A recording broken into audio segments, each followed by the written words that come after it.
स्वागत है सभी दोस्तों का एडवोकेट रौनक में। बिहार सिविल कोड 2022 के वैकेंसी से रिलेटेड बहुत सी कन्फ्यूजन बहुत से बच्चों में है, बहुत से सवाल हैं उनके दिमाग में। कई लोगों से कई तरह की बातें सुनने को मिल रही है, अलग अलग लोग अलग अलग दावे कर रहे हैं। इन दावों ने कन्फ्यूज़ कर रखा है उन्हें कि क्या सच है और क्या फसाना है और क्या होगा, कब तक होगा। तो पहली बात आप समझिए इस बात को कि कोई जो कुछ भी अभी कह रहा है वो एक अनुमान है। अनुमान इसलिए है क्योंकि नोटिफिकेशन जब तक किसी भी एग्ज़ाम का आउट नहीं होता है तब तक कोई ये नहीं कह सकता है, खुदा भी नहीं कह सकता है कि क्या होगा क्या नहीं होगा, कौन सी बदलाव होगी कौन सी बदलाव नहीं होगी। पर जो अपने बच्चे से, जैसे हम लोग आपसे प्यार करते हैं, आपकी परवाह करते हैं, तो हम लोग एक आपस में जो बात करते हैं, मैं आपसे ये जो मैं वीडियो बना रहा हूँ क्या है, एक बात करने का जरिया है, एक विचार विमर्श करने का जरिया है। जब हर तरफ कोहरा है, हर तरफ कुहासा है निराशा की, उसमें जब कहीं पे हम कोई उम्मीद देखते हैं तो हम उस पर डिटेल से बात करते हैं, उसके अलग अलग फैक्ट को समझने की कोशिश करते हैं। पूर्व में जो प्रीवियस ईयर में जो हो चुका है उसके मद्देनज़र चीज़ों को जानने की कोशिश करते हैं उसी रोशनी में। तो उस वजह से कई बार चीज़ें होती हैं, कई बार बातें करते हैं, पर ये अनुमान है। अगर कोई कह रहा है, अगर मैं कुछ कह रहा हूँ, कोई और कुछ कह रहा है, अगर मैं कोई वीडियो बनाकर अभी कोई दावा कर रहा हूँ, तो पहली बात तो मैं दावा कभी नहीं करूँगा। मैंने हमेशा एक उम्मीद की बात की है, एक अनुमान की बात की है। मैंने पहले भी हमेशा आपसे कहा है कि दावे पे मत जाइए। दावा जो कह रहा है वो झूठ कह रहा है, क्योंकि जब तक नोटिफिकेशन आउट नहीं होगा दावा कोई कैसे कर सकता है। अब समझिए कि बात क्या है, फैक्ट क्या है।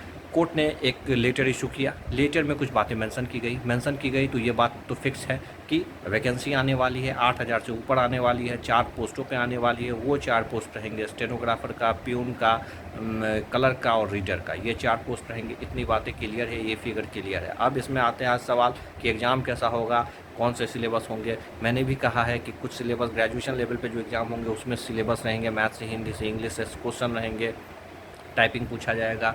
मैट्रिक लेवल पे जो रहेंगे उसमें भी रहेंगे, इंटरव्यू भी 15 नंबर का जोड़ा जाएगा।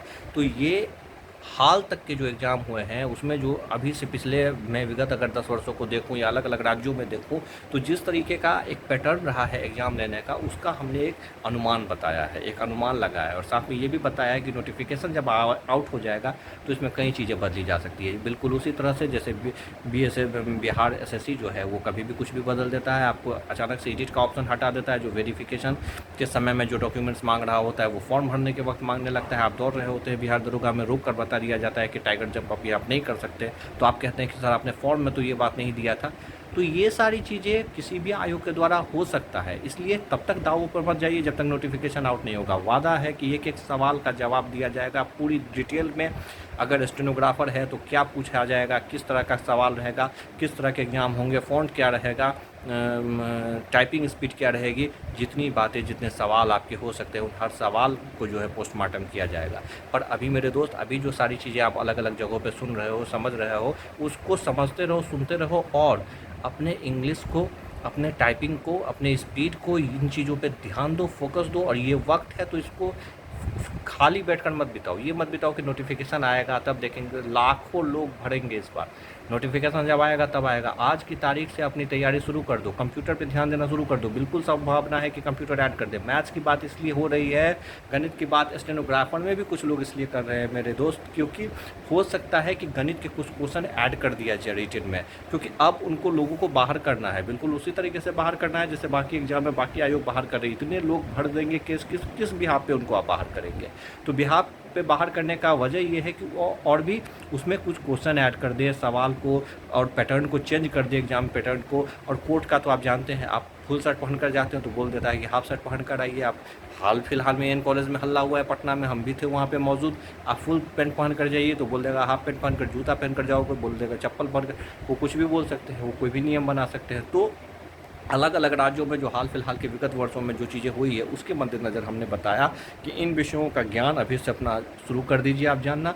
और जब जिस वक्त 12 बजे रात में भी अगर नोटिफिकेशन आउट होगा तो 1 बजे रात में आपको वीडियो मिलेगा और आपके हर सवाल का आपको जवाब मिलेगा। आप इस बात पर यकीन रखिए। कोई भी सवाल हो सवाल कीजिए। आगे की जानकारियों के लिए चैनल को सब्सक्राइब कीजिए। बाकी जितने जगह पर जो आप सुनते हैं वो सुनिए, लेकिन उसको समझिए बिल्कुल अपने तरह से। उसको हकीकत या फैक्ट बिल्कुल मत समझिए। फैक्ट तब समझिएगा जब मैं आपको दावा करके बताऊंगा कि ये फैक्ट है।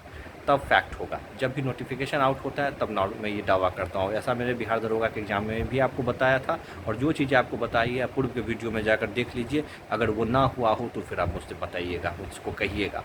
इसलिए मैं कभी दावे नहीं करता, मैं हमेशा एक शब्द अनुमान जोड़ता हूँ, क्योंकि लॉ में पढ़ाया जाता है कि आप जो शब्द बोलते हो ना उसके बहुत मायने होते हैं, और कब कहाँ किस टर्म को आप यूज करते हो उसके और भी महत्वपूर्ण मायने होते हैं। तो बिल्कुल इन बातों पे ध्यान दीजिए। अगर आप कोर्स से जुड़ने वाले हैं तो इन बातों पर और भी ध्यान दीजिए। और जय हिंद। और चैनल को सब्सक्राइब कीजिए, और निराश नहीं होना है, तैयारी करनी है और ज़िंदगी को आगे बढ़ाना है।